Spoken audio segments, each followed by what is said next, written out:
ගොඩක් අය අහනවා පණ පොවනවා කියන්නේ මොකද්ද? පන්නරේ තියනවා කියන්නේ මොකද්ද කියලා. වාහනේ ආරම්භයේදී මෘදු දිහයට තමයි තියෙන්නේ. පිහියක් සඳහා ඇතිතරම් තද බවක් ලබා දීමට මේ තලය දිලිසෙන රතු පාට වෙනකල් රත් කරනවා. ඊට පස්සේ මේක පොල් තෙල් වල ගිල්ලනවා. මේකට තමයි කියන්නේ පණ පොවනවා කියලා. අඩුම තරමේ අපි මොකද සමහර පළාත්වල අය විවිධ වචන භාවිතා කරනවා. පණ පොවනකොට වාහනේ ඉක්මනින් කූල් වෙනවා. මේ ශනිකව කූල් වීම නිසා වාහනේ වලට තද ගතියක් ලැබෙනවා. හැබැයි මෙතන පොඩි අවාසියක් තියෙනවා.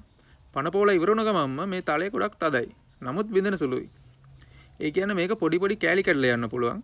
පිපුරුම් ඇති වෙන්න පුළුවන්. එහෙම නැත්නම් කැඩෙන්න පුළුවන්. බිම වැටුනොත් හරි තද දෙයකට ගැහුවොත් හරි. ඒක නිසා පණ පොවපු ගමන් වැඩේ ඉවර වෙන්නේ නැහැ. දැන් තමයි පන්නරේ තැබීම වැදගත් වෙන්නේ. පන්නරේ තියනවා කියන්නේ පණ පොවපු තලය නැවත තරමක් අඩු උෂ්ණත්වයකට රත් කිරීම. මේකෙන් තලය නැවතත් මෘදු වෙන්නේ නැහැ. නමුත් ටෆ් වෙනවා. පන්නරේ තියෙන එකෙන් වාහනේ වලට කැඩෙන්නේ නැතුව තරමක් නැවෙන්න ඉඩ හදලා දෙනවා. සරලවම කියනවා නම් පණ පෙවීමෙන් වාහනේ වලට තද ගතිය ලබා දෙනවා. පන්නරේ තැබීමෙන් වාහනේ වලට ටෆ්නස් කියන ගුණාංගය ලබා දෙනවා. පණ පෙව්වේ නැත්නම් පිහියක මුවහත රැඳෙන්නේ නැහැ. පන්නරේ තිබ්බේ නැත්නම් භාවිතයේදී පිහිය බේර ගන්න බෑ. ඒක නිසා තමයි හරියට හදන පිහියකට මේ පියවර දෙකම කරන්න ඕනේ.